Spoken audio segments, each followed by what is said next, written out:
Ferrari a officiellement mis fin au développement de la voiture 2025 et c'est une décision qui était dans l'air depuis quelques semaines mais qui a maintenant été confirmée. En effet, la voiture n'a pas répondu aux attentes et à Maranello, ils ont choisi de tout miser sur 2026. Mais où Ferrari peut-elle encore surprendre cette année? Il y a 3 circuits en particulier que nous allons voir ensuite où Ferrari a de grandes attentes et peut également mettre en difficulté McLaren. Dans la vidéo d'aujourd'hui, nous allons voir en détail comment se déroule la préparation pour la course de Baku qui aura lieu ce week-end.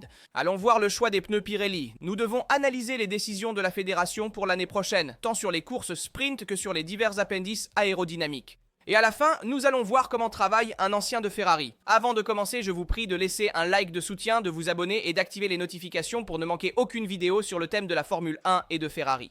Cela dit, commençons tout de suite.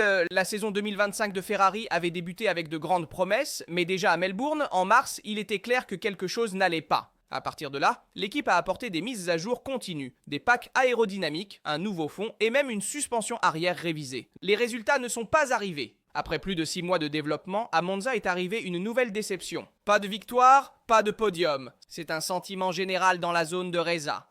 Pour une écurie qui vise toujours le titre, cette saison risque de devenir l'une des plus décevantes des dernières années. Et pour cette raison, à Maranello, ils ont même annulé les mises à jour déjà planifiées pour septembre. Signe que la SF25 est vraiment en fin de course. Depuis des semaines, ce n'est plus l'auto actuelle qui tourne dans la soufflerie, mais la nouvelle monoplace de 2026. Et c'est ici que réside la nouvelle qui fait réfléchir. La Ferrari 2026 est déjà prête à 70% avec le châssis et les suspensions définies. L'aérodynamique, en revanche, continuera à être affinée jusqu'en novembre, environ 2 mois avant les présentations officielles. C'est un choix radical mais inévitable. Avec le budget K encore à disposition, Ferrari aurait pu intensifier les développements pour conclure l'année 2025 de manière digne. Cependant, elle a décidé de ne pas le faire, tous les investissements étant déjà orientés vers le projet de 2026. Nous ne verrons donc plus de grands ensembles de mises à jour sur la SF25, seulement de modestes ajustements aérodynamiques ciblés pour les divers circuits en exploitant la large gamme d'ailes arrière déjà disponible. L'année 2026 sera une année de révolution totale avec un nouveau châssis, une nouvelle aérodynamique, des moteurs à carburant 100% durables et une Formule 1 qui s'apprête à vivre le changement le plus radical de son histoire récente. La Ferrari ne peut pas se permettre d'arriver en retard, et cela explique le pourquoi de ce choix drastique.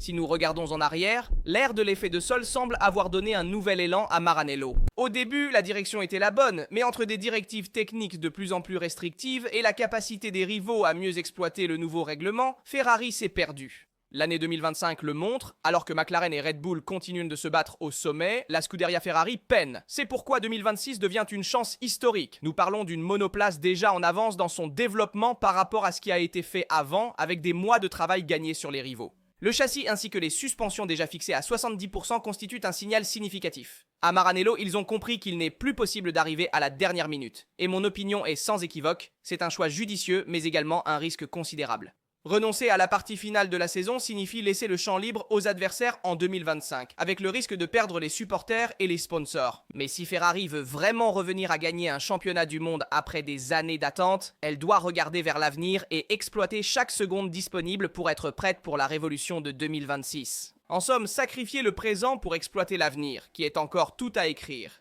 C'est la solution la plus efficace pour Ferrari à ce jour. Mais la question est simple, cet investissement anticipé suffira-t-il à combler l'écart avec McLaren, qui reste la première en grille? Et bien que Ferrari ait terminé le développement de la SFD5 et que la nouvelle monoplace 2026 soit déjà développée à 70%, pour cette année, il y a de réelles chances, avec la voiture actuelle, de gagner sur 3 circuits. Voyons lesquels.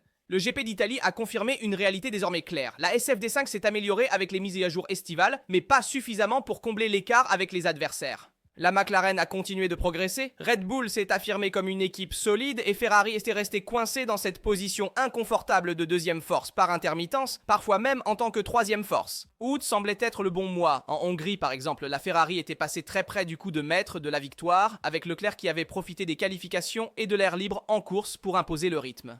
Cela paraissait être l'opportunité idéale, et ce n'est pas une coïncidence s'il avait affirmé que c'était probablement la meilleure chance de victoire avant la fin de l'année. Cependant, d'autres occasions se présentent et Monza l'a prouvé de manière indirecte, McLaren rencontre des difficultés lorsqu'elle est contrainte de rouler en configuration à faible appui aérodynamique. Cela s'est déroulé en Italie et cela se reproduira également à Bakou et à Las Vegas, deux circuits où Ferrari doit impérativement être prête. À Bakou, Leclerc a une affinité particulière avec 4 pole positions consécutives depuis l'année 2021 et un record qui témoigne de la capacité remarquable du pilote monégasque à exploiter pleinement ce tracé. Si nous prenons en considération le fait que la McLaren MCL39 ne pourra pas s'appuyer ici sur sa charge aérodynamique habituelle, la Ferrari pourrait à nouveau devenir un protagoniste majeur. Même raisonnement pour Las Vegas, un circuit extrêmement rapide mais comportant de nombreux redémarrages à vitesse réduite. Ici, en plus de la McLaren qui est vulnérable, un autre facteur entre en jeu, la Mercedes qui apprécie les circuits stop and go et avec des températures légèrement plus basses, en courant le soir à Las Vegas, pourrait bien surprendre. Mais la véritable menace sera Red Bull.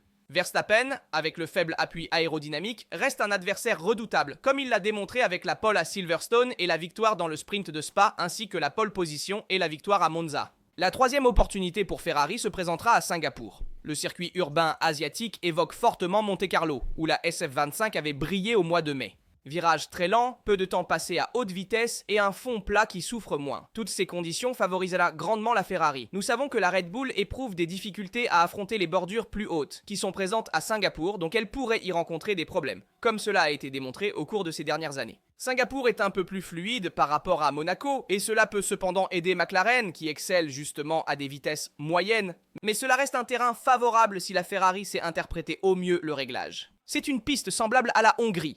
Les mises à jour de Ferrari, comme la nouvelle suspension arrière, ont donné des signaux positifs. Les données montrent un meilleur contrôle de la hauteur de caisse et une charge accrue depuis le fond.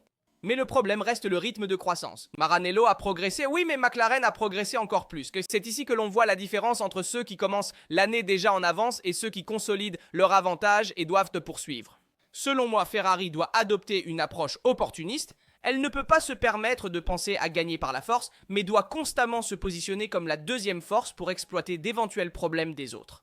C'est un rôle inconfortable, mais réaliste. Pour moi, la véritable chance reste Bakou. Leclerc y a toujours été magistral, et si la SF25 parvient à exploiter la baisse de performance de McLaren en faible appui, la victoire pourrait enfin arriver. Singapour et Las Vegas sont des circuits à bien gérer, mais la concurrence y sera forte, comme Red Bull et Mercedes, qui ne laisseront pas beaucoup de marge. En résumé, Ferrari peut encore éviter une saison sans victoire, mais elle doit être chirurgicale. Pas d'erreur, une stratégie parfaite et une réactivité maximale pour saisir chaque opportunité. Et nous verrons si Maranello parviendra à saisir au moins une de ces opportunités, ou si 2025 sera également rappelé comme une année de regret. Bakou a toujours offert des courses passionnantes et controversées. Si nous pensons à l'affrontement entre Sebastian Vettel et Lewis Hamilton en 2017 sous régime de voiture de sécurité, où Ricciardo a même gagné en partant 10e. En 2018, il y a eu le célèbre affrontement entre Ricciardo et Verstappen sur la ligne droite au virage 1.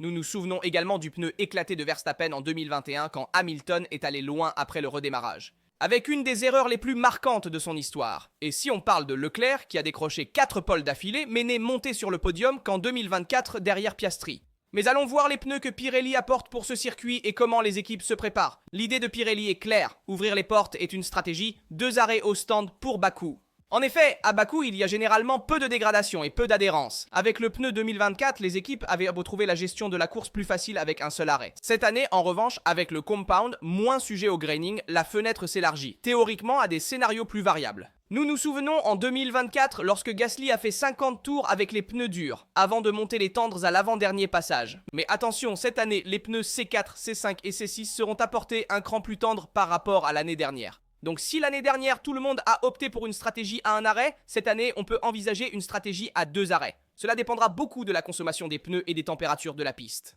Comment Hamilton se prépare-t-il pour les courses à venir et pour l'année 2026 ?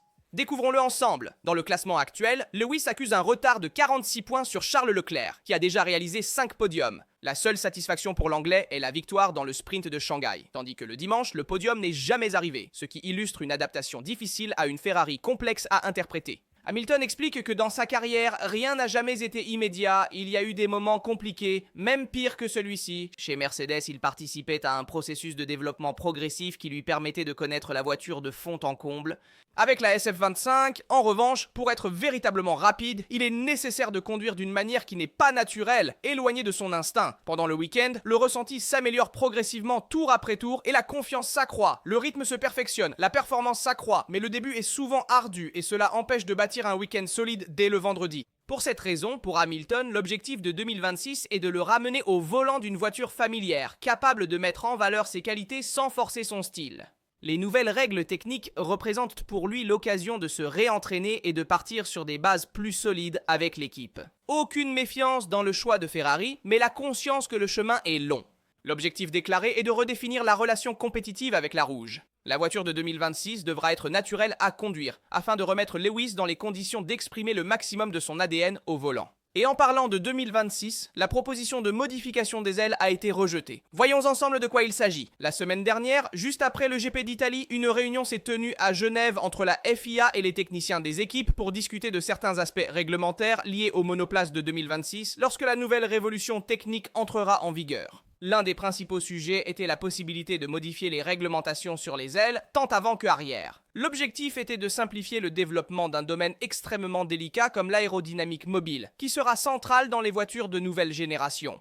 Pour changer les règles, il fallait l'accord de toutes les équipes, mais l'unanimité n'a pas été atteinte. La proposition a donc été rejetée, probablement en raison de l'opposition de ceux qui estiment avoir déjà un avantage acquis dans le développement, étant donné que la FIA a officiellement ouvert la recherche aérodynamique seulement à partir du 1er janvier 2025. Derrière cette discussion se cache une question cruciale, l'efficacité aérodynamique. Les nouveaux monoplaces devront réduire la consommation d'énergie électrique par tour, car sur certains circuits, par exemple à Monza, le MGUK ne sera pas en mesure de récupérer suffisamment d'énergie lors du freinage. Le risque concret est de se retrouver avec la batterie déchargée avant la ligne d'arrivée, obligeant les pilotes à lever le pied et à glisser en ligne droite, renonçant à une partie des quelques 500 chevaux fournis par le système hybride. Cet épisode démontre combien il est difficile de changer quelque chose avec le système de gouvernance actuel, qui exige l'unanimité pour chaque modification. C'est une contrainte qui ralentit l'évolution technique et risque de figer les avantages acquis.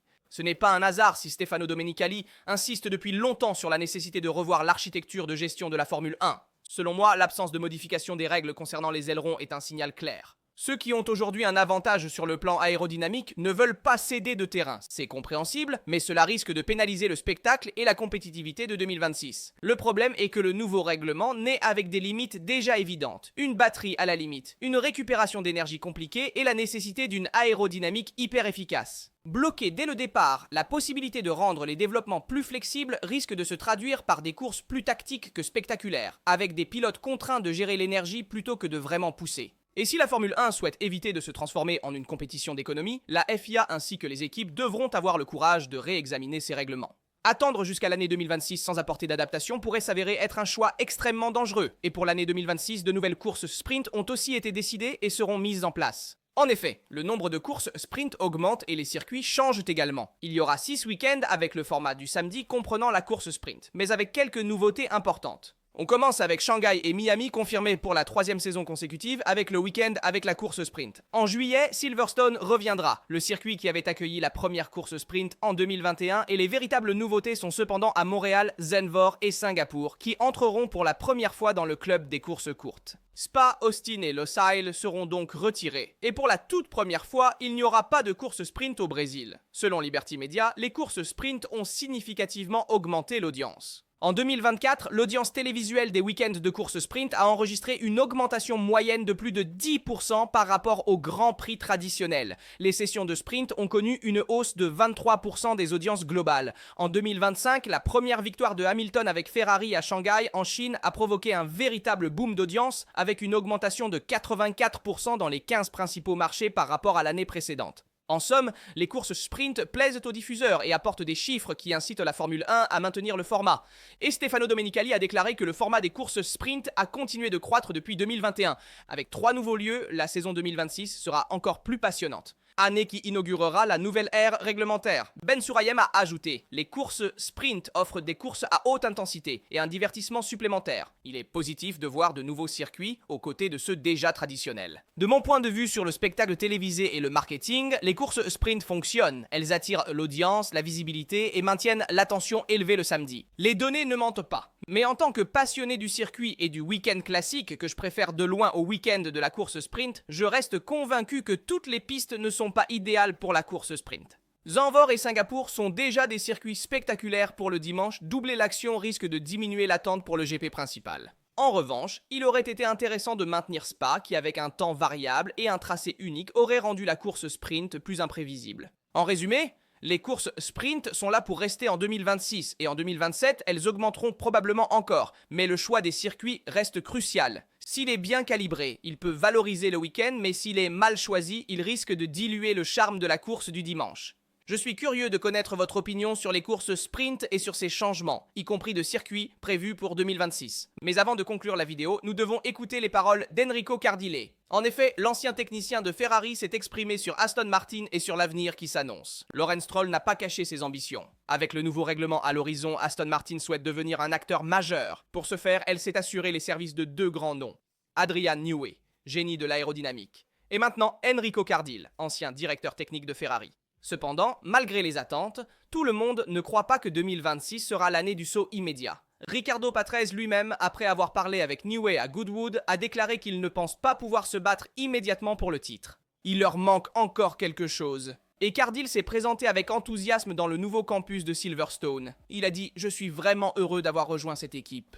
Ici, tout est en place pour atteindre de grands résultats. Je m'occuperai de superviser le développement de la voiture, des performances à la conception et au test. La soufflerie est parmi les plus avancées au monde et Adrien Neu est une grande source d'inspiration et Andy Cowell est très attentif à chaque détail. Ce ne sera pas immédiat, il faudra du temps, mais nous donnerons le meilleur de nous-mêmes. Ce sont des mots qui reflètent la confiance, mais aussi la conscience des difficultés d'une équipe qui n'a pas encore consolidé un ADN gagnant. L'arrivée de Cardile aux côtés de Newey et Cowell est une démonstration qui peut vraiment changer les perspectives d'Aston Martin. Cependant, ambitionner un titre mondial dès l'année 2026 paraît optimiste. Il sera nécessaire de disposer de temps et de stabilité pour métamorphoser une organisation encore relativement jeune en une véritable machine de guerre, à l'image de Red Bull, Mercedes ou même McLaren et Ferrari. La différence pourrait justement être faite par la combinaison entre la vision de Newey et la méthode de Cardile. S'ils parviennent à s'intégrer, Aston Martin pourrait devenir bien plus qu'un outsider.